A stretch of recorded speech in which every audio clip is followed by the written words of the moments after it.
What's up? It's post big game rifle season in Montana. Everyone's crying in a corner. It's over. We've got Colby Adamek on the podcast today. I think we really mostly met through working at Stone Glacier. I don't think I'd really ran into you too much before then. Nope, I think that's accurate. Yeah. We shared many good meetings that were not official in Colby's office. The best. A lot of after lunches, a lot of post work where we were both still there grinding. Yeah. Yeah. And now you're working over at Sierra. Yeah, working over at Sierra. I'm just independently rocking. And yeah. Yeah. Here we are. We're still friends. Reunited. So that's great. Yeah. We did do a week-long hunt. We'll get into that. But what have you been up to last week or so? Anything exciting and notable, or just licking my wounds mainly. It's funny, dude. I feel like the big game, especially the mule deer, buck hunting is such a grind, and when you're in it, sometimes you're like in that mindset of like almost ready for it to be done, and then it's like we got in the truck and we're driving away from that hunt after an unsuccessful mission. And I was probably in the car for like 30 seconds just looking at the mountains that we were leaving, just like craving the next, like, no, it can't be over. Yeah. I got to go back. It's a disease, man. It's a total disease. 100% a disease. We should try to come up with an official name for it at some point, but it's definitely a disease.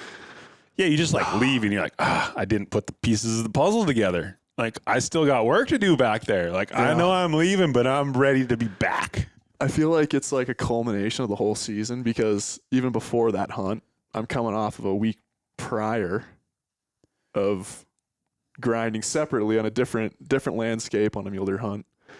And I feel like it just compiles, you know, and like when you go 2 weeks of like not finding the thing that you wanted, you feel like you're 2 weeks closer though to finding the thing, and you're just like, oh, give me one more week. Yeah. One more week. Yeah, you're like a crack addict. Dude, it's you're the like, worst. I kind of know what the drug's like now, and like, I need more. If I get a little bit more, I'll be right in that one thing. Yeah. Be there. And honestly, I don't know. It's all hunting, but like nothing does it to me like mule deer. I don't know. Yeah. It's a different beast. I don't think I have the singularity of mule deer. I think mule deer, a big mule deer is the hardest, other than probably a wolf maybe, but like I'd say a big mature mule deer year in and year out is one of the harder things to do as a hunter in Montana. Elk are, yeah. I mean, if you're talking really big bulls, like it's still hard, but like elk are easy compared to mule deer. To like go out and shoot like a 300 to 326 point bull. Yeah. It's not that complicated. Yeah. To go find like a 160 to 180 mountain buck, which isn't even like the age class I think we're really like looking for, is substantially harder, I feel like. Yeah, it's all relative. I feel like, I don't know. I just feel like the stages of elk compared to mule deer are different. Like, I don't know.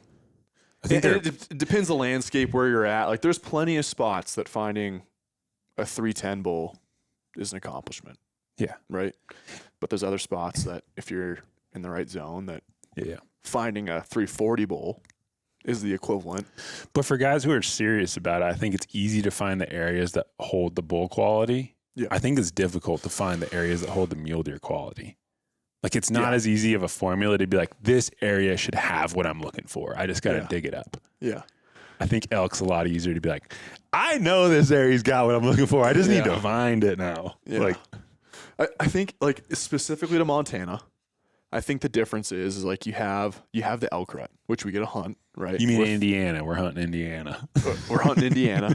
Yeah. We're in Kansas hunting the prairie bulls. But they're vocalizing. So even though they might still 100%. Be, you might be hunting timber, right? And like you're hearing them in the timber, you're able to locate them in the timber. It's the same with mule deer. It's like, even though you're hunting the rut in some of these mountainous environments, like those big deer may not be exposing themselves out in the open. Like there may be, they may be living in the timber with their does, doing the thing in the timber. So it's like, yes, the odds shift to be in your favor to see deer during this time of year when they're rutting. But when you're chasing them, like specifically in the mountains where there's lots of cover around, just because that's the conditions doesn't mean you're going to see the big buck. And it's just like, it's Montana and we get to hunt them every year in the rut. So just by the number, like the age class isn't as it is in other states. We'll get into it later, but if you had to make one change to the way Montana mule deer are managed that would benefit them in increased overall age class, what do you think that one thing would be? You really want me to unleash We don't this have on to, you? well, I mean, we're going to unleash later. I don't want to get sidetracked there right off the bat, but I feel like it's kind of a nice little bookend on this subject before we start talking about our hunt. I think that there is a sweet spot between opportunity and quality. I understand that Montana has a long tradition of being an opportunistic state, which is great. I love that we can go hunt every year. It's cool that we get to go hunt the rut every year. But I'm also at a point in my hunting career where I don't want to go out and see 2 points and 3 points. Like I want to see a higher quality. In my mind, like having hunted several states that have different management techniques, like I think an easy thing to adopt would be something similar to what Colorado's doing. Set up a second, third, fourth season. A second season is going to be easier to get. It's going to be around the opening dates. It's going to be your first, week, 10 days of season in October. Where if you're a deer hunter and you just want to go hunt deer, you can do that. Maybe you're getting that tag on a second choice. If you want to, go hunt a third season where maybe it's the end of October, that first week in November before things have really gotten crazy, it's a little bit harder, but still attainable. And all the late rut hunts are your more premium tag offerings. And then that's going to, give quotas to each region or each unit as well. Cause like right now, one of the things that bothers me is like, especially with like, I mean, it's residents and non-residents, but there's no isolating factor to the general deer hunt. You could theoretically have all of your residents and all of your non-residents go hunt one single unit. Oh yeah. And you could annihilate that one unit. There'd be nothing stopping those hunters from doing that. So having some control come in where it was somehow regulating the herds for their particular unit, and then giving hunters that flexibility to, if you just want to pursue that opportunity hunt, like you go hunt the earlier dates. Yeah. If you want to chase quality and do that, it's going to be restricted and it's going to be on a unit basis across the state. Some of those units are bigger than others and there'll be more tags than others, but I don't know. I think like to simplify it and dumb it down, I think that Colorado would be an interesting use case to apply to Montana and to see how it worked. Yeah, I think a mix between like Colorado and Wyoming. Like break up into bigger units, like they have GEH, like it doesn't have to be unit by unit. Kick out the non-residents for the wilderness. Kick them all out. Yeah. And then 100%, like the seasons have to be shorter for each individual hunter. Like the opportunity window can't be as big. Yeah. And I think really the back 2, even 3 weeks of the season, just like I would be down if all of those across the entire state were a draw. Yeah. And that's what I'm saying. I think that they would be a draw, and I think you would still have units, take your 700s, right? They're like massive.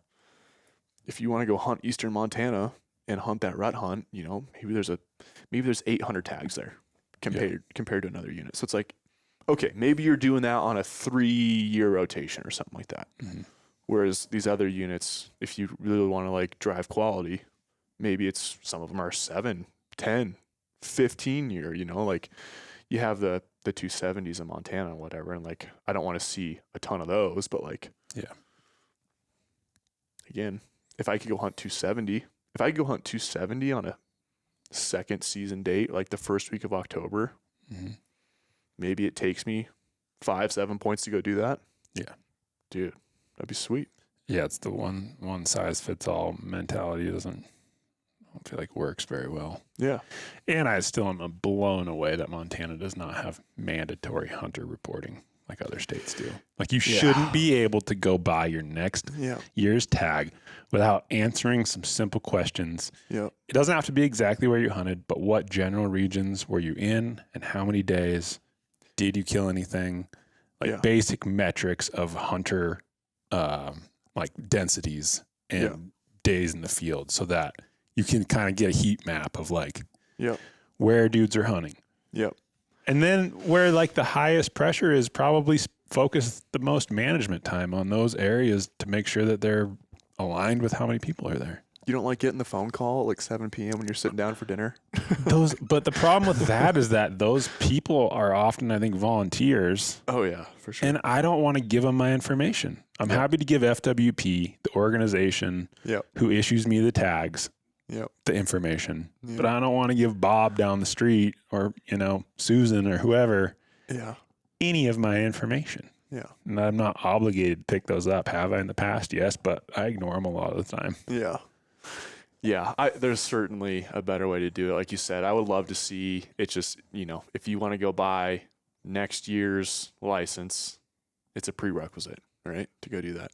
Or you do it like other states and, they'll have a 2-week window at the end of the season. If you have to file it by that date, I don't know what the repercussions are if you don't, but... You lose a toe. Bringing you in. And try side hilling with that one toe. You're not going to like it very much. No, I think if you kept it, just think how much more data you would get just by doing that. If you want to apply again, you got to give us the last year's. They don't even have to study it anymore. They got AI to study it for them and tell them the answers. They just need the data. Plug it in, ChatGPT. It'll tell you everything you need to know. That should be a thing. So we went mountain buck hunting. We went backpack hunting for 6 days. Well, I went for 7, but Colby went for 6. Quitter. What a quitter. I hate a quitter. It didn't quit. No, you didn't quit. It was an understandable 6-day hunt. We didn't kill a big buck. We did not. What do you think were maybe a couple of deciding factors in us not killing a buck that are realistic and not just excuses? Because it's easy to make a ton of excuses when you don't kill something. Yeah. Because it's hunting and it never goes the way you want it to. But sure, realistic, like we probably could have done this to better. And who knows? Like we could have went on that hunt and killed a big buck, but no, we know now. I don't know that I would say it's anything. Or like, what would the improvement for the next round of like that type of hunt where we plan a week to have better success? Maybe is a better question, because this was our first mountain buck hunt together. Yeah, I'd say we've both never been to the location. Yeah, we're figuring it out. I think there's probably some things we could do to get away from pressure even more, even though it's not like we were.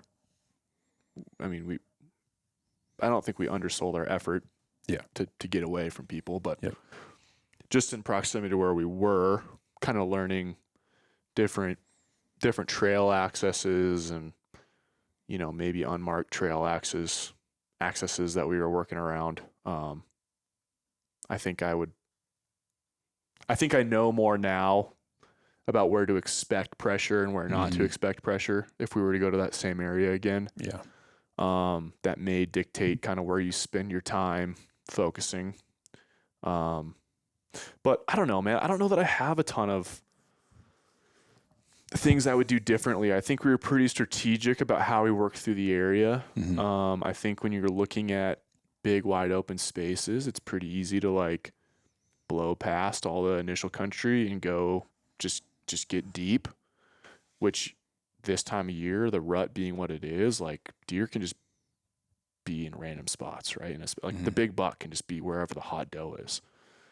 So honestly, I don't know. I think that we did a good job of like methodically moving through the country rather than just choosing to blow through a bunch of good looking country to start. We kind of moderated our miles to begin with to get a vantage point that gave us really good visibility to a lot of country that if we were just blowing by, we for sure would have missed deer. I mean, we would have missed we saw a lot of deer in that country. We saw a decent amount of bucks. We saw one decent frame buck that when we first saw it got us excited, but he had short beams and was kind of a weirdo. Yeah, I don't know. I think that the way we did it was totally acceptable. You know, we moved through it methodically. We started from the front, kind of worked our way back. We were getting vantage points and seeing a lot of country, and ended up finding as we went through the week, the further that we went, the higher that we went, the deer weren't really there. So I mean, they were kind of in all that front country that we were stopping and working our way through to begin with, right? I mean, I guess if you wanted to like totally redo that hunt, you would maybe take the opposite mindset of like, okay, we're going to blow all the way back, go way, way high, find the line where the deer are, and then start working back. Yeah, it'd be an interesting way to think about it. You know, but it's like, who wants to do that if the big dog's like if we would have done 2 miles from the track? Yeah, if we would have done that, we would have just been like, man, I wonder what was in all that country that we just blew through. Yeah. You know? Yeah, I think we did really good for the hunt.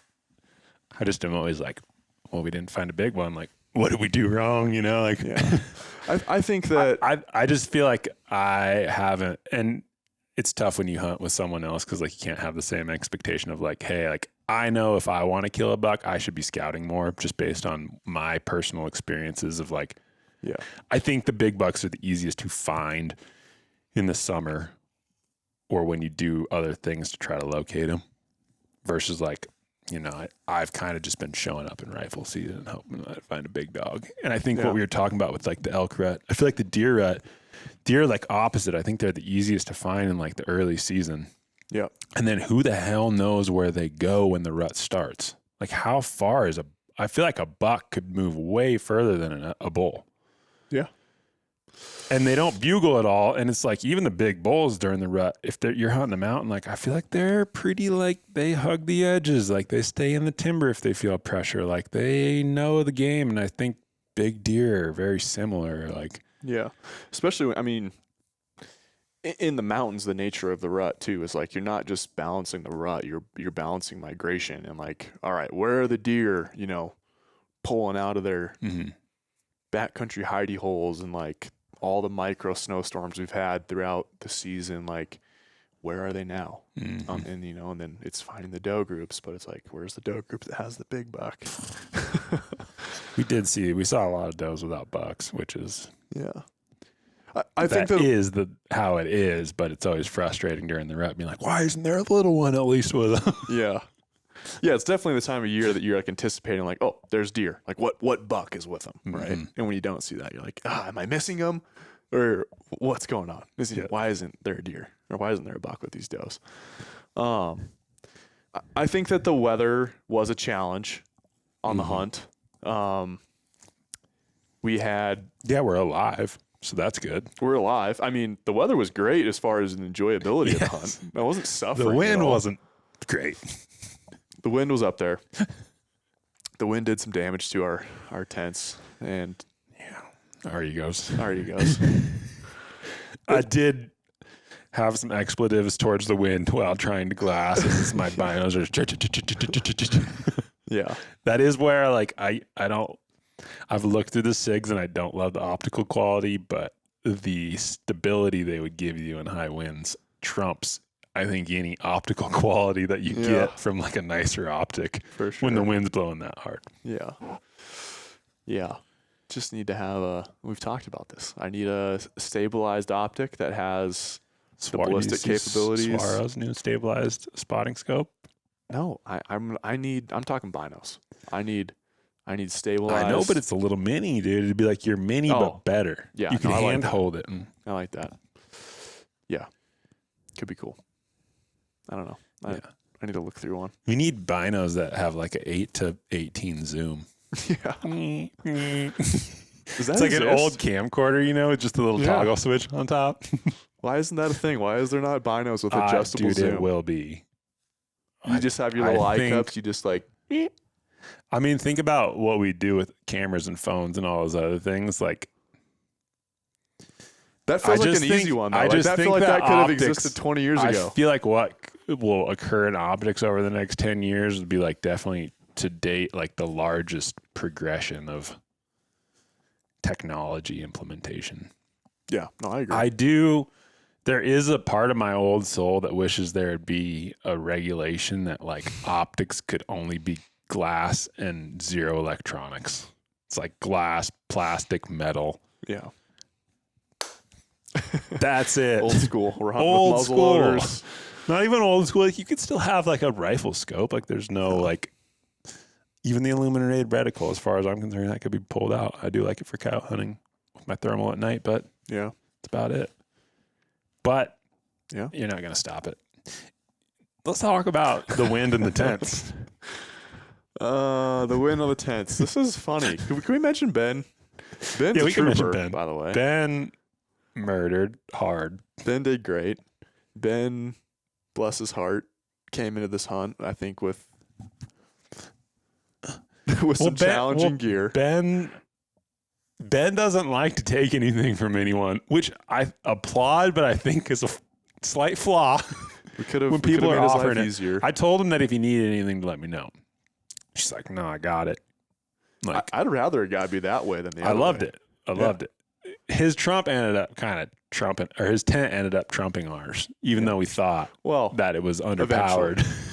Yeah. So night one, this hunt, we get set up on. It's not. Well, like we have a glassing location. It's a micro pass. It's a micro pass. Yeah. Right? You got little peaks on either side of us, and whatever. But I mean, you would think the way that these were positioned, that they're those little micro peaks, this little micro saddle we're in, is going to actually shade you from the wind. Yeah. No. It was just like a button hook funnel. Yeah. So we are setting up our tents in this like initial spot. And while we're setting up our tents, Ben had his like, I don't know, 2 poles in, was going to reach for his 3rd pole. And while he was reaching for his 3rd pole, a gust came up and just snapped one of his poles. And so we were like, oh gosh. I mean, because in this country, if a tent goes down, especially we're looking at a couple snowstorms potentially rolling through, like if a tent goes down, we're rocking one-man tents. Either we're cuddling or we're going out to the truck, to go find a tent and go back in. No, we're going to the prairie. We're relocating. The mountains have beaten us. We're going to the prairie. We're eating burgers at night and we're sleeping in the trucks. We'll be okay. Thank God he had the connector piece that you could sleeve it and repair it. But still, I think both of us were kind of like looking at his tent. We're night 1. And it's mild winds, right? Like, I mean, it's not mild. What do you think? We're getting 30-mile-an-hour gusts. Yeah, it was like when I ran the wind meter, my Kestrel up by my tent, it was basically like 17 to 31. I think the average was like in like the 24 to 27. Yeah. It would die off, but like when it went, go. It wasn't crazy, but like that's substantial, I would say. Yeah, like it's not like whoa, like it was 60 mile an hour, but like you kind of got to think about your setup when it's over 20. Yeah, for sure. So you guys moved. So we moved. So we decided we would establish base camp 1, base camp 2. Zach, my tent was up, but then as I'm sitting over there waiting for them to put their tents up, my tent's just like I've got it all rocked out in all the corners, but I'm just watching it just like constantly just shaking and straining, and I'm like, man. I was like, well, I don't want to be like the one that was like, oh no, my tent was good, and then it gets the one that gets destroyed, and I'm looking over there like their flies aren't even up. I'm like, I start walking around. I found a little spot that was a little tucked away, more sheltered, and so I did move my tent too. I'm glad you did that, because the whole time we were over there, we were having the exact discussion right now. I was like, I'm sure his tent is going to be fine. But the gravity of the situation, if it's not, Yes. I wish you would move over here. Yes. I just didn't want to put all my stuff. We just went in and I was rocking a 6900 and it was to the top. Yeah. I did not want to put all that back in. I get it. I think you found a good spot. Yep. The tent was okay there. Well, it was good. We were split up in Grizz country, so we had 2 war camps. So if either camp got attacked, there'd be reserves. That's right. So yeah, that was night 1 with the wind. We ended up relocating, Ben and I, to base camp 2, which was 200 yards away. Yeah. In another micro saddle. A little bit more covered. And got his tent set up. Everything was always good. Hunted there for 2 days, and then we made a move to kind of the base camp that we used for the rest of our hunt. And I don't know, what was it? The second night there that we were dealing with the wind? The second night it was windy. Yeah. We had just moved camp. And it was like the classic. I had scouted it on the map. I was like, I think in here it'd be good. But then you get there and you're like, I don't know. Like, what about over here? And then we walked up there and then you're just kind of walking around the woods. I think, because there's a bunch of burned timber. Right. So you can't just camp anywhere. Right. So you're looking for a flat spot out of the wind. No timber around. Yes. No widowmakers hanging around, Yeah. which proved to be quite difficult. So there was a sacrifice to be made. I think we opted for flat space, minimal danger from widowmakers. Not no danger, but no minimal. danger, minimal, low odd, and kind of out of the wind, but I don't know. The wind in that country seems so sporadic. Yeah. There was no like planning for it. You'd think it would suck Maine, right down the valley, but we were getting it shooting up the spur valleys and doing all types of crazy stuff. So we got all the tents set up, and night 1, I don't think anyone slept much night 1 at base camp 3. Night 1, we all woke up, and the joke was, how'd you sleep? Oh, great, got a full 40 minutes. This whole Buddy the Elk status. Night 1, I laid in my tent most of the night, Night 1 in base camp 3, or new base camp. Yep. Yeah, base camp 3. I lay there most of the night because the gust that night had to have been in the 40s. Yeah, I would imagine. Yeah, Upper it 30s. It was like when you get that gust that wakes you up because you're like, how's the tent doing? Yeah, the whole tent would flex, and I would kind of wake up and grab the tent. Well, and it would gust it wasn't one direction. It was you'd be at the foot of your tent, and then all of a sudden the tent's on your face, and the next gust you're like, okay, goodness. Dude, and you'd hear it. You'd have this constant baseline 15 mile an hour wind, but you would just hear it sucking up the valley. You do the and you're like, oh gosh, here it comes. Yes. Where you really can't sleep because in your brain you know that there's this force coming out. When's it gonna hit? Yeah. You're trying to lay there oh, I'm so tired. I'm just gonna go to sleep. But you're like, no. All I'm thinking about 10, 9, 8. Here it comes. Well, they were so tight together too. I don't think you could get enough rest of between the last power burst and the next one to where you could actually fall asleep. It was okay, I hope that's the last one. And then you kind of lay there for a little bit and you're getting comfortable. And it's you're like, oh, okay. And I was laying in the tent, and honestly, it's my tent floor is attached to the tent. Mm-hmm. So in my brain, I'm if worse comes to worse, it's not going nowhere. It's not going anywhere. I'm just gonna lay here in this collapsed tent. Try not to suffocate throughout the night. Because getting up and trying to set up your tent in 35 mile an hour winds, that's just going to be aggravating. Yeah. It's if it blows over, I'm just going to lay here and deal with it. But honestly, the whole night, I was worried about our buddy Ben. I was my tent is doing this. And this is, I feel we need to back into this story a little bit. So Ben brought this 3-season tent. It was a big Agnes. I had one similar to that before. It's it's a good early to mid-season tent, especially if you're not exposed. Yeah, if you're not exposed. But it's like I felt it though. I like when he had it set up. I like felt this pole strength, and I was like, it's got a lot of flex. A lot of flex. And our tents are also, I would say, 3-season tents, but it's got like, we got the poles that are we have the supporting Durston. it. You have the X Mid Pro one too. Yep. Okay. Yep. Is yours the Dyneema version? Yep. Okay. Yep. So we have the same tent. Yeah. It's a great tent, but the great tentness, like there's conditions where it stops. Yeah. Yep. And I found out that really high winds, I think there's other options that are just better suited to that, which are going to be heavier.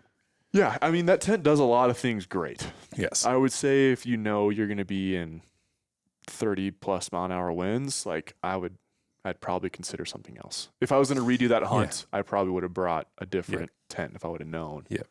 That's what we were going into. But I mean, comparatively to what Ben had, we thought, we were like, oh, dude, yeah, your poor little tent. Like, we'll get you a new one when you get out, buddy. Like, maybe I got one at the house that I'm not using anymore. Like we're like, how do we get Ben a new tent? Yeah. By the end of it, we're like, maybe his tent was better than ours. Yeah, that's kind of the joke of the whole thing. Here I'm laying awake all night. We left for a day hunt the following day, and it just continued to just rip. Well, that day when we went out hunting, it was at least probably 5 or 6 trees fell over or snapped off in our proximity while we were hiking. Well, yeah, one of them almost killed cameraman Ben. It was like 10 feet from us when we were right before we got to that rock slide. Oh, yeah. I looked back over my shoulder. It was just like a halfway up, just like... Yeah, a tree snapped, and Ben was in the back. And I was like, jeez, Ben, watch your 6. Yeah. I don't know what the right protocol is in those conditions. I feel like obviously we're still here. But like, how do you, without just stopping hunting, how do you do, I don't think there's any way that's like, this is the safest way. No. Other than like when the wind picks up or you hear it picking up, like you stop and like look to be like, okay, like if something close to me goes, we hope there's no freak bouncing and I can somehow dodge it the right way.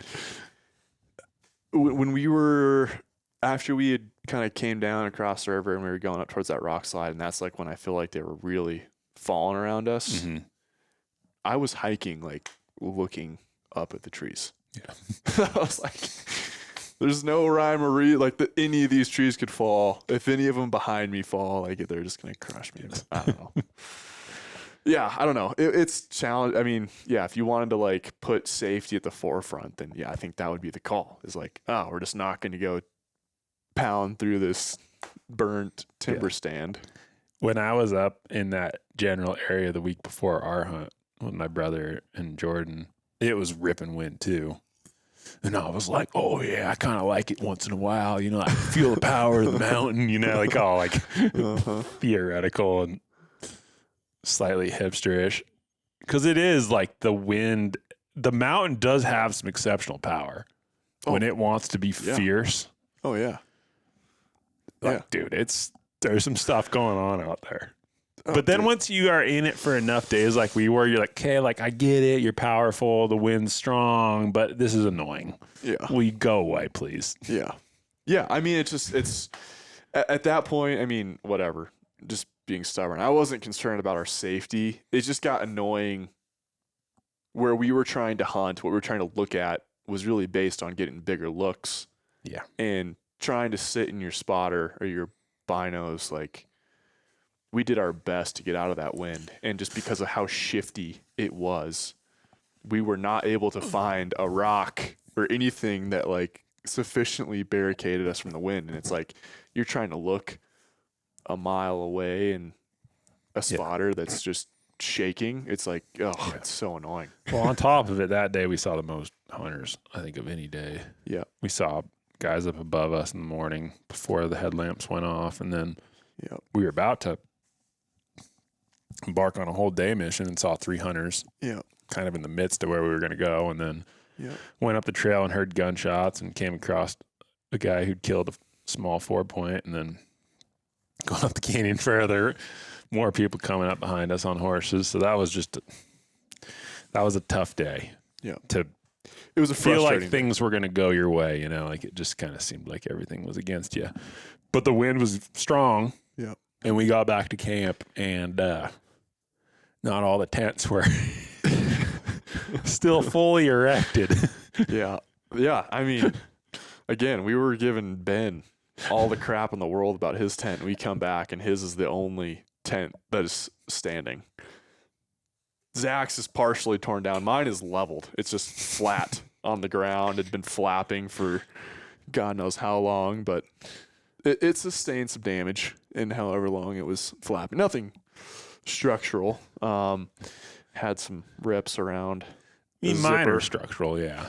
Yeah. Could be a future structural Maybe failure. Future problem. But yeah, my tent had one pole that had gotten must have gotten lifted up and came out of the ground and then fell out or something. Yeah. And the pole had damaged where the fly, and maybe I didn't put it in there without looking, but the fly's sewn in towards the top where the pole goes in. And so it tore a 3-inch section of the fly. Oh, it did. And then, or the mesh, the bug mesh inside. And then on the ground. Still waterproof then. Yep.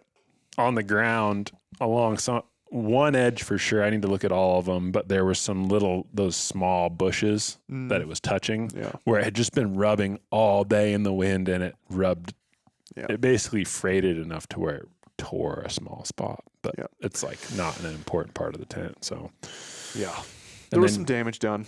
Yours was just low and down, and then it had to be pitched a couple times to get the right directional presence. Yeah, so mine got the rip along the zipper, and then it was down again, flapping for who knows how long in the day, but it was pretty well guy lined out with some rocks, which kept it there. But I think just blowing in the wind all day, almost all of my guy lines, which are Dyneema, which is kind of crazy. Those almost, not all of them, I'll say half of them frayed just in the blowing of the wind and ended up cutting. Mm-hmm. So of the 8 guy lines I had, only 4 were still attached because 4 of them had frayed themselves, cut loose essentially. But yeah, it was funny when we left. Me and Ben we were joking. We're like, "Ah, should we put a rock inside of our tent because it's so windy?" But no, it was all good. The tents were still there. It's not like we had moisture or anything, so it's our sleeping bags are still good. We didn't get anything that was ruined. Yeah, we were chilling. Just a bummer to come back to at night when it's dark and all you want to do is have a meal and have a fire and go to bed. It's now I got to deal with this. Was there any new gear that you've added into your kit that you took that was key or things that let you down? Man, I've been using that Philo. Who makes that? I can't remember who makes it, but there's a Philo. There's a light Philo, and then what's a Philo? So it's an inflatable pillow. Oh, okay. It's an inflatable pillow that's probably got a 1/4 inch of memory foam on it. Yep. It's, I forever was. I want one you didn't even tell me about the whole hunt. Dude, it was good thing we're doing a podcast. I want you to try it and take it. It's like a inflatable pillow. It's got a 1/4 inch of memory foam on it, and it's just so much better than in the past. I've done the put my clothes into a stuff sack and sleep on that, and your face is on nylon, and it's just not enjoyable. I'm a big advocate for I'm willing to take a little bit of extra weight for my sleep system. Yes, because you just have such big days in the field that if you can get a full night's sleep, and you've got long nights on these hunts, right? In November, it's dark at 4:30, 5. Yep. It's dark. So if you want, you can be in bed by 6, and you're getting 12 hours of sleep every night if you have a good sleep system. Yes. If you don't, and you're tossing and turning all night. So it's been one of the things I feel we've all gone through the cycles of being as minimalist as possible, but also realizing there's certain advantages to like go heavy on certain things. And my sleep system is one of them, just to like get a full night's sleep and not be tossing and turning all night. I think the pad that I'm using, there's maybe an improvement, but I'm using that X-Therm Thermarest, and I honestly, I don't sleep bad enough on it that I'm like, oh, I need to like get a new pad. I might wake up, 2 times in the night and kind of toss and turn, but I think that's just the nature of. I like to sleep on my side, and there's probably any pad I sleep on, my shoulder's just gonna cause me to wake up and turn in the night. But yeah, that one's definitely not the most comfortable pad, but it's super warm. Yeah. So yeah, that's been good. I actually got back from that hunt, and just the nature of like late season hunting, the amount that you are changing layers from early in the morning, you wake up and it's whatever in the teens. And so you kind of layer up, and then you start your hike maybe a little warmer than you should, and you stop, you're taking a layer off, and then you continue your day, you get up the hill, layering up, you change layers like 10 times in a day. I don't know, 8-10 times in a day. And for whatever reason, the orange vest is just like it's a layer that you have to have on, and it just annoys me. That's like one extra layer.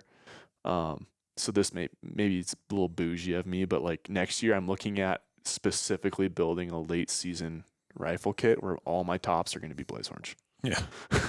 Like I literally just like went on the deep dive of like, there's a lot of options in like the mid layer to base layer stuff, but it's like tougher when you get to like the big bulky. The puffy. Yeah. The puffy is the challenging spot. You just need to glue a vest to that one.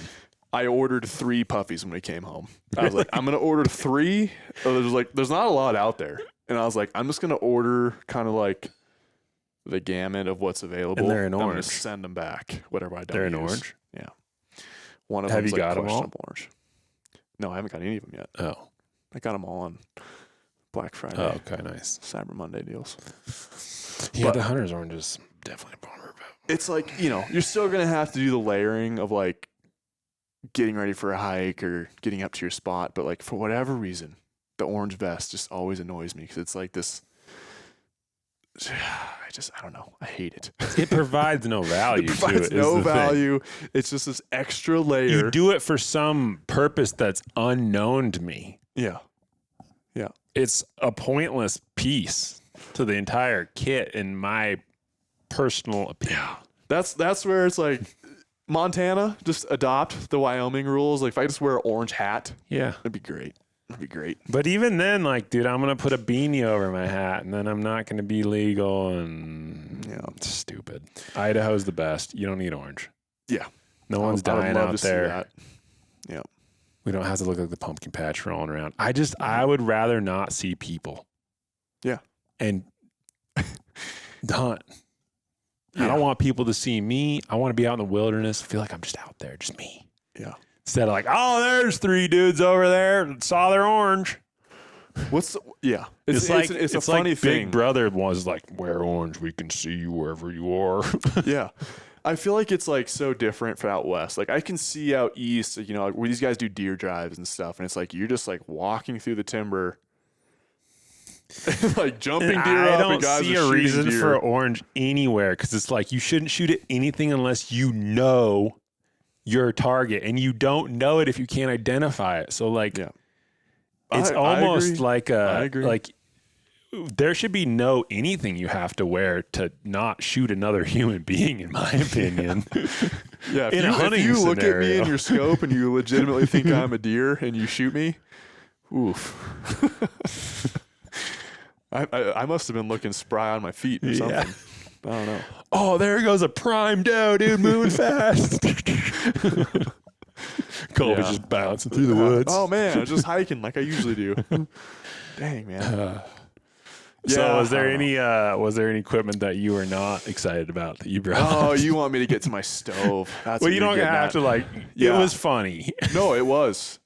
I feel like it was relevant. Like sometimes gear doesn't work the way you want. It's a bummer. We don't want to have to bash anyone's gear, but like just sometimes It's like I love my tent, but it's not right for the certain scenario. Yeah. I feel like your stove probably great for some things. No, I don't think it was great for anything. No, not at all. Which is ironic because I feel like this whole year I've like gone through this stove like deep dive, and I've probably bought like 5 or 6 different stove systems, and I had one that was like great.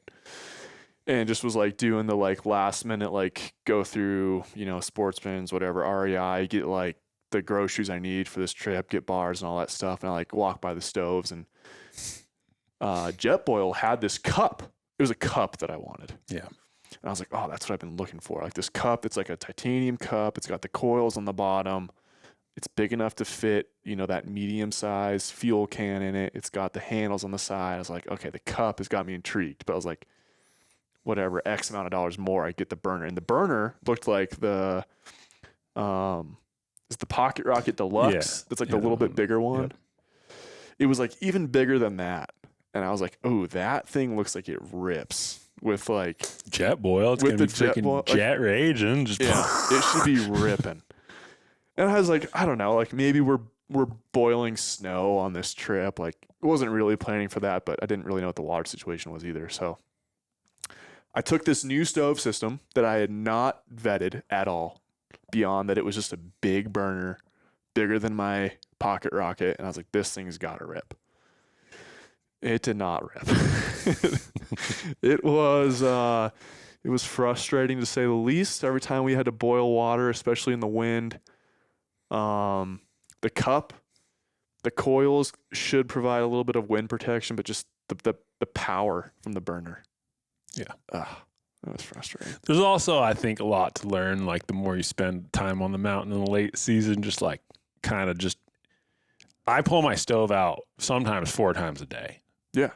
To where like you just intuitively, I think, learn how to position it. Colby was building architectural engineering structures out of rocks. I had to. Which I absolutely was so grateful for, because the entertainment value while I was boiling water and making coffee was top notch. I will say it hit a point that I just enjoyed doing it. Yeah, dude, I just great. Enjoyed it. I would not take that part back. So we were doing that, but honestly, I felt like I was sitting there having to listen to Zach's stove just rip.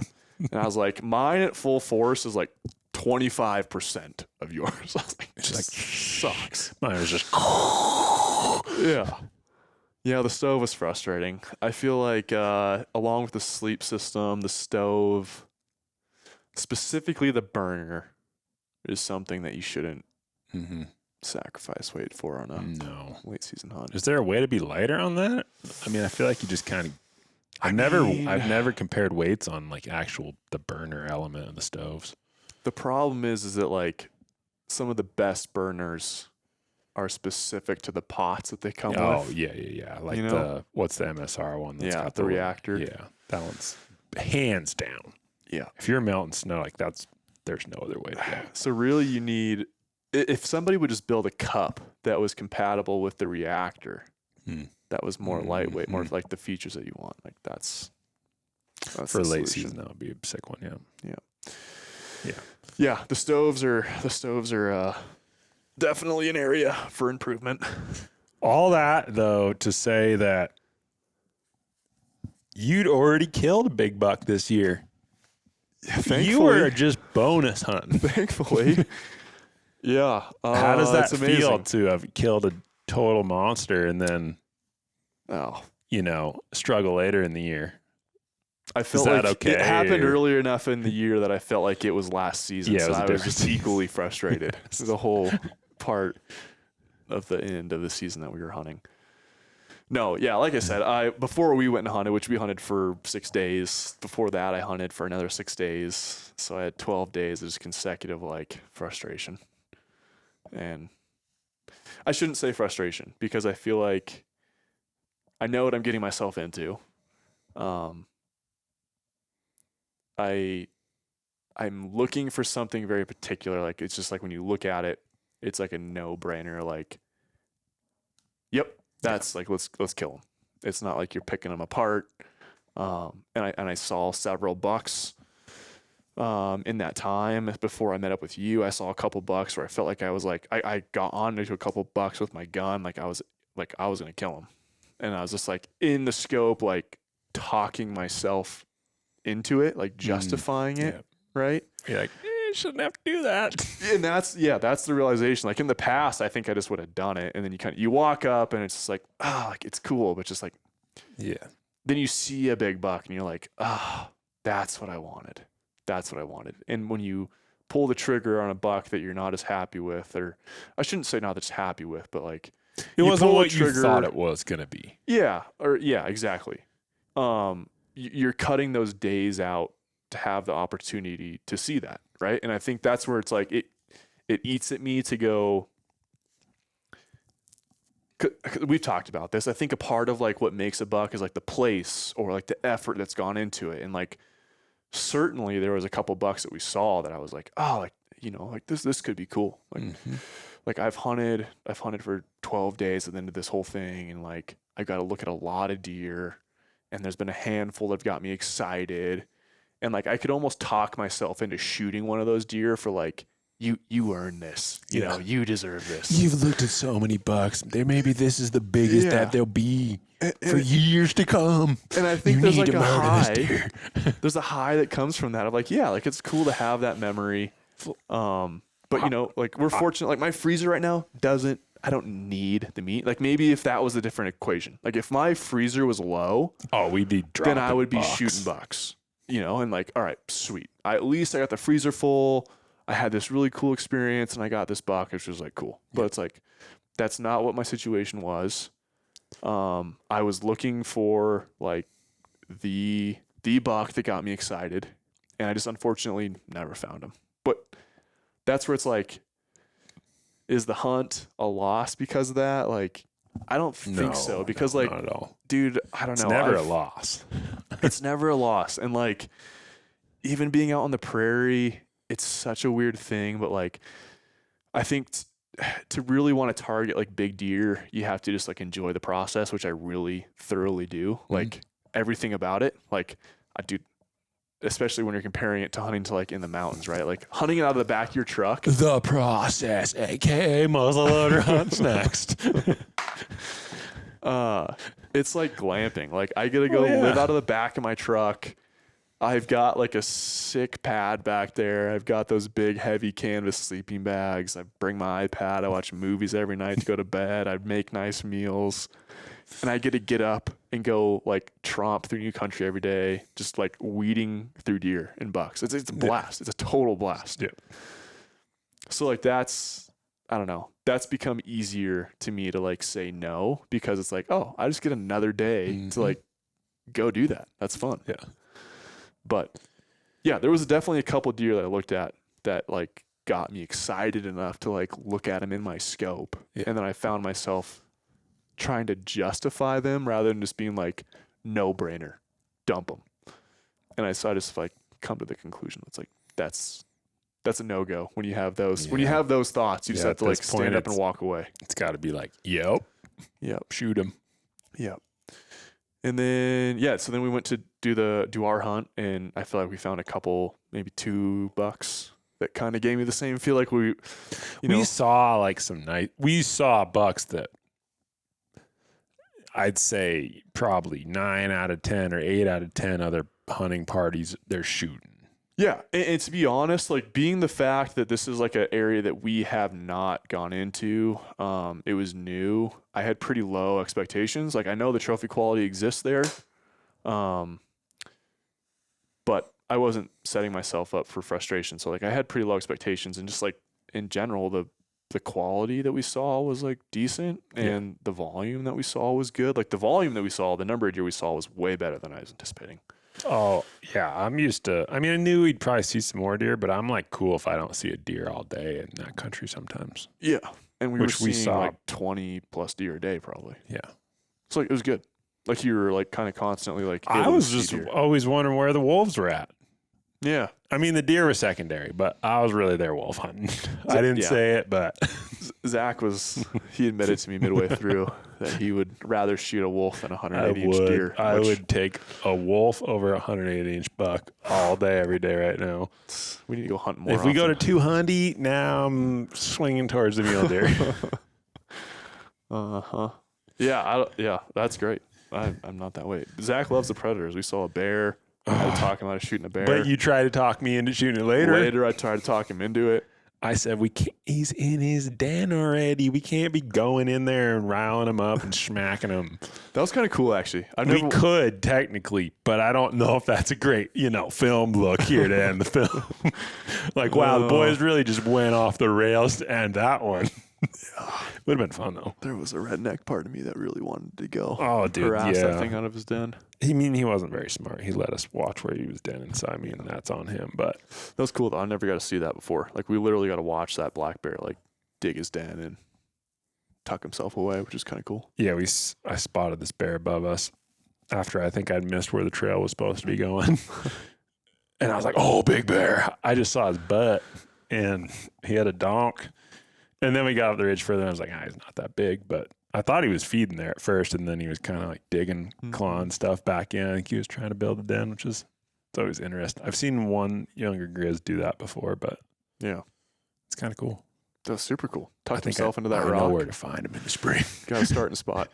I got to be out there. I'm going to have my tent up April 1st, just watching and waiting. And if he comes out before season, dude, I'll bring the track bow. him. You can go perch yourself above him, that rock. That'd start throwing stuff.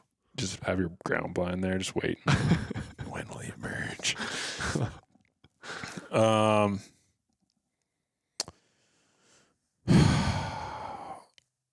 What are your goals going to be for next year, do you think? Because there's not really any more hunts for you. You're kind of done. Actually, I'm going to Ohio next week. Nice. I'm going to try and whiteys. Take my frustration out on a whitetail, which will be kind of fun. I'm excited about. See, I feel like whiteys, they'd be like, it's dangerous territory. Because, like, I could be shooting anything. Yeah. Something's dying. I mean, I'd love to see a big buck, but, like, I would be down to smoke a little dog. Yeah. We've got 5 days over there. So I'm going to approach it, like, very methodical to start with. Like, let's see what's around. Yeah. But I intend on then the graph's going to start getting some a little frustration. steeper. Yeah, I don't feel as much sympathy towards whitetails as I do for mule deer. Yeah. But yeah, so I do have that one hunt left. Unfortunately, my travel schedule, I'm not going to be able to get out with the muzzy, which is a bummer because I would like to do that. But next year, man, dude, I don't know. I feel pretty angry at the mule deer, so. I'm real angry at him. Not even angry at him. I'm just obsessed with him. I love elk. I'm angry at him in the most loving anger. Yeah. Yeah, it's I don't know. Of like, you're so good right now that I hate you, but I love you for that awesomeness that you're exuding, but I want to try to somehow get one ring above you at some point. Yeah. I just think that finding that like next level deer, it's like an ongoing challenge, right? Like this is the second or third year that I have not killed a deer in Montana. Mm-hmm. So it just like compounds, and like every year you're like, I'm just due soon to like see that deer. And it's like hard to say. Like I was very fortunate to have a very, very cool hunt to start the beginning of this year. So like that's great. But like it's almost like specific to Montana. Yeah. I'm like, just like the Montana mule deer. Like especially the mountain bucks in Montana. Finding that like 180 plus mule deer is like very high on my list. And like, yeah, I don't know. Yeah. I hate that it's that way, and I love that it's that way. Because like if we lived in other states, we would kill bigger deer. Yeah. Hands down. But I think we'd still enjoy it the same way we do, but I kind of also like that, like we live in a state that has the potential, but also has like a really high bar to try to overcome to like reach it. Yeah. Like it's a pretty dang good test. Yeah. Yeah. I think, I don't know. And just like the whole process of getting there, man, like turning down deer is part of that process. Like, I feel like we've talked about this before, but like the 160 number gets thrown around so much. And like the amount of like actual 160 deer that I see in a season is very low. Like this year, I probably saw 3 deer that were 160 plus. And of those 3, you know, one of them was bigger than 170 plus. So it was like, I saw who knows how many bucks, $100 this season. And I saw 3 that were 160 plus. And when you see 160 plus, I feel like a lot of 150 deer get called 160 deer, and a lot of 140 deer get called 150 deer. Just kind of like that weird spot like between 140 and 160. 130 deer get called 160 deer. Yeah, yeah. When you truly see like a 160 deer, it's like a good frame buck that you're buck. Like, with the second you see it, you're like, good buck. And those are the type of deer that I was finding that you're like looking at them and you're like, oh, like they get you really excited when you first see them. And then the more you look at them, you know, you pick up something, we're like, his beams are short, he's compact, or he doesn't have the mass, you know, and it's like you start having to like talk yourself into like, but he's got this and he's got that. Yeah. I want to find a deer where it's like no brainer. Like, that deer's sick. Like he's mom and dad frame. Approve. Like, yeah. And I guess that's what it's not even score. Like, I hate to talk about score. I feel like score is something that I do though, because like, I just want to know what I'm looking at. Like I do score a lot of the deer that I shoot, and like, I just enjoy scoring like other people's deer. Just to know, like, what is a 160 deer? What is a 170 deer? Well, the whole point of scoring is to like try to have a better gauge on what it is that you are seeing in the field, and if you decide that that's the right judgment call to shoot that deer, because it's unfortunately you can estimate age on the hoof, but you can't really be super accurate in that unless you're routinely in an area year in and year out where it's like, I can size the rack and make some judgment calls off that. And it's just something tangible, right? It's like trying to quantify like what gets you excited. It's like, I've scored so many deer that I know it's like, once you get to like 170 plus, it's like when you're holding them, you're like, oh, this is impressive. Right. And so it's like, now I just like equate that like impressiveness scale with a number because I've scored them, right? So it's like this like convenient, like, oh, I'm looking for like a 180 buck because I've held so many 150s, 140s, 160s, and like when you hold a 180, you're like, oh, like this is the buck I'm looking for, you know? So it's like the number is like a stoke level for me of like when I've held them, I'm like, oh yeah, like this is but the one. If either of us saw like a heavy 2x3 that was just like old and gnarly, and you could tell he was just trolled out, like we'd probably shoot him. 100%. Yeah, my big things is like it's frame and mass. Like those are the 2 things. They just kind of tend to go hand in hand with like a score usually. But like you could have some crazy 2-pointer, some crazy 3-point that just like, dude, one of the biggest deer my grandpa ever killed is like this 30-inch like just 3-point, but his bases like those 6-inch bases. Just tall tines everywhere, you know. It's like I don't care what that deer scores. Like I am dumping that thing, you know. But yeah, I don't know. I think I'm gonna be on. I don't know. There's like all these big people have bucket list hunts of like different species that they want to go hunt, and I feel like I don't know. I just feel like maybe I'm like too vanilla in like what gets me going, but like. Deer, elk, and antelope are like the 3 things that like get me going. I love that that's what gets me going because it just so happens to be the most like close space wise. I can spend the most time on it and it's the least amount of money. Yeah. We like and how it's many truly states, what I love the most. Every state we're touching, we're surrounded by, we can go hunt all those. Right. Yeah. It's like we're like centralized to like a lot of opportunity. I do want to kill a big antelope. Yeah. It's been a long time. I've kind of treated since I had my guy. Oh, dude! I just think just hides and comes out sporadically. Cool.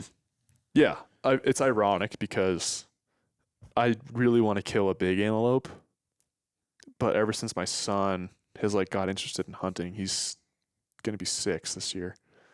I've taken him for the last 3 years, and it's just become like the hunt that him and I do.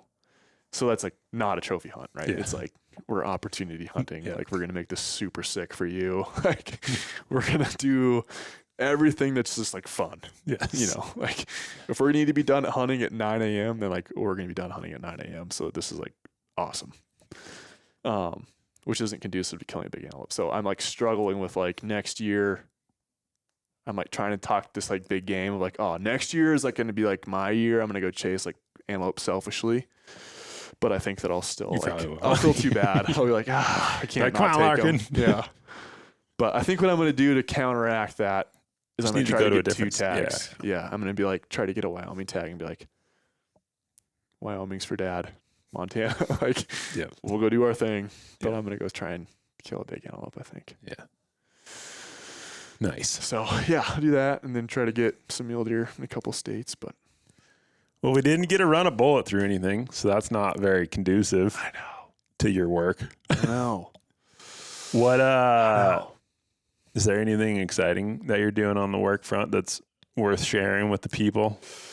Because when's this gonna go out? Because probably in the next week. So yeah.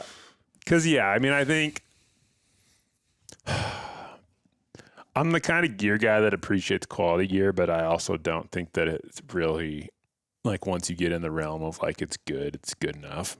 You know, where it's like I could go hunting with 20 different bullets and it doesn't ultimately impact my success.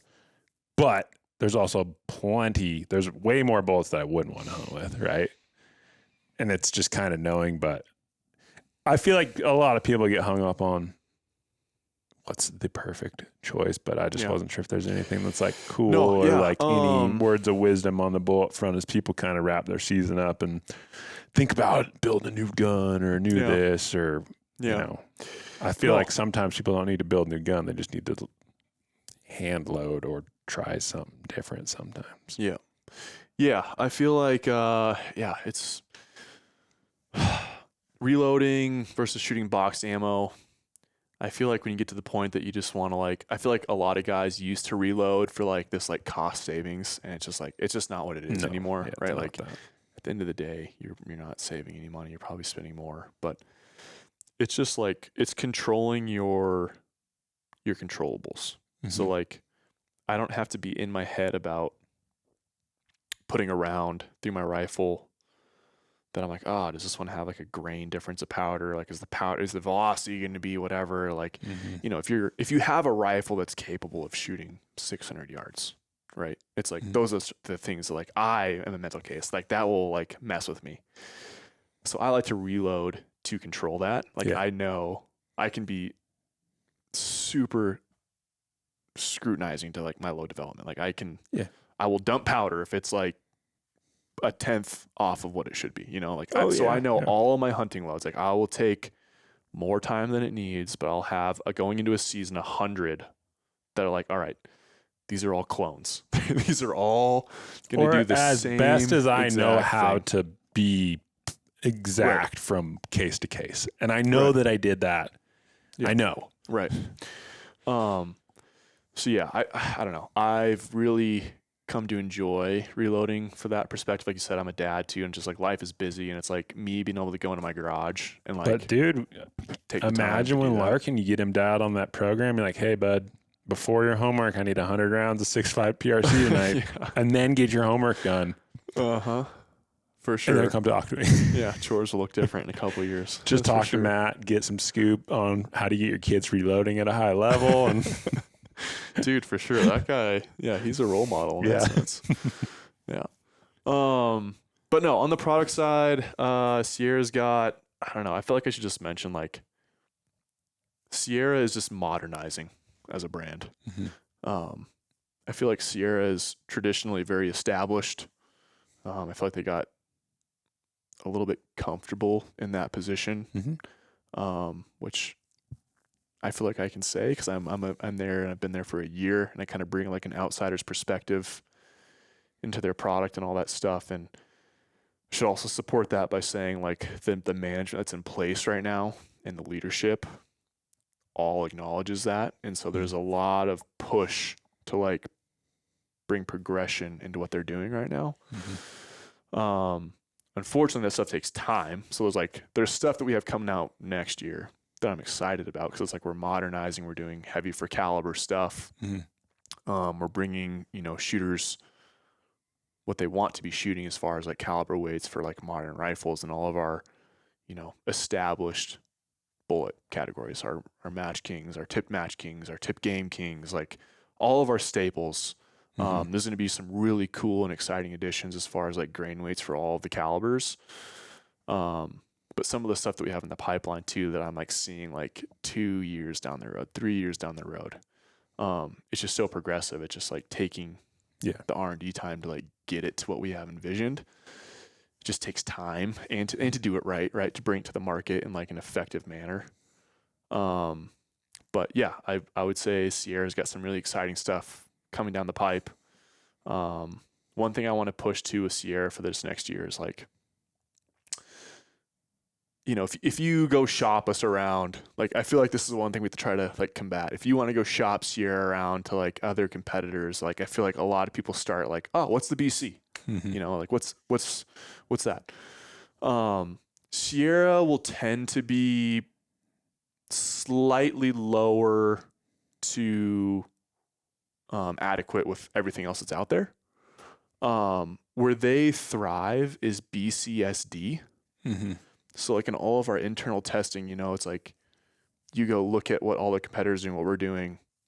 It's like our BCs relative to everybody else's, what's stated, tend to be more accurate, if that's one way to say it. Yeah, they might be lower, but they're more consistent bullet to bullet. They're more accurate and they're more consistent, which is like if you're going to go shoot long range, like that consistency is more important than the BC number. Is more important than what the actual BC number is. Yes. It's just like bows. Like, how fast is your bow? And it's like, doesn't matter. Can you hit anything with it? Yeah. Same with BC. Like 95% of the hunters out there don't need the highest BC bullet because they shouldn't be shooting even over probably 300, 400 yards. It still needs to be competitive, right? Like it needs to be like, it shouldn't be like, whoa, like right. That thing's a box flying through the air. Right. Exactly. Which they are. And I feel like I'm like underselling it because Sierra has plenty of examples where they are like the industry standard on BC. Oh yeah. I was going to say like, even though it's like, oh, we got new things in the pipeline, I feel like Sierra has a lot of stuff that's just been like solid staples for a long time. Yeah. For sure. Like Colt favorite kind of bullets. Oh yeah, for sure. Yeah. And it's just like, like the whole Match King X, like all that stuff that we came out with this year, it's like continuing to push into that. But that's like, again, it's like modernizing for like the modern shooter, right? Like you can go buy shit. It feels like it was 2 years ago. Like that you go talk to somebody, it's like your average shooter of like, what's your shot distance? It's like 400 yards if it's big, Yeah. And rifles have just progressed so much, and optics, like we were talking about, have progressed so much, and like BC solvers in your optics, like it's all progressed so much that the average shooter now is like, I'm pretty capable out to 600 yards. Like if there's not any crazy winds, like I should be able to shoot out to 600 yards. Yeah. If not further. So we're trying to like modernize our product offering, and like Match King X is exactly that. It's a bullet that's got a high BC. It has our tangent ogive, which a tangent ogive, there's secant and there's tangent. Between those two, you have hybrid. Secant is going to be a more aggressive, like shoulder angle. A tangent is more gradual, and so that's where a lot of that consistency comes out in that BC. So that's one of the stories that go tell next year is like, why do you want to shoot tangent, and some of the benefits to that. And it's just the consistency of those bullets. You don't see those flyers where it's like you're shooting at 1,000 yards. Like, I don't know. I just had one just hit like 2 feet left. I don't know what the heck that was. It's like, that's BCSD. Like that's showing itself at those further ranges. So you want to get that as low as possible. And Match King X does that really well. It's got all of the accuracy standards of our Match King bullet, which is like our staple match bullet. But it's been re-engineered to have really low impact velocity expansion, which goes hand in hand with further shots, right? So it's like, if you want to be shooting at 600 yards or 800 yards, it's like when that bullet gets there, just by the nature of the shot distance, it is it's going at a Slower. slower velocity, right? And so a lot of these bullets that are on the market might be capable of like hitting the mark, but there's no expansion when it hits there. Where these bullets do that really well. And so, yeah, I think it's like a really cool modern bullet. You know, the long range use is like one use of that.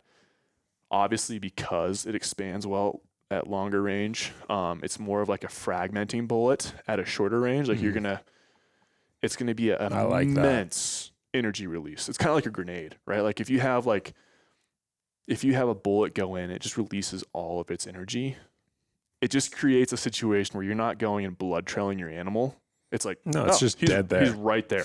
He's right there where I shot him, which has been cool to see. Like every animal I've shot this year has been like, it's dead right there. Yeah. It's been really cool.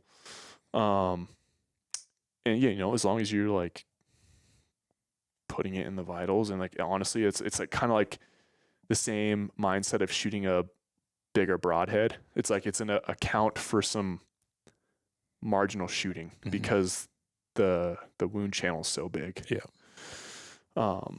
So on close range stuff, you know, it's going to be something that kind of saves your bacon on some of those shots that are sub-marginal, or they're marginal as well. Yeah, you rushed it because it was so close and you thought it was a chip shot, but it really wasn't.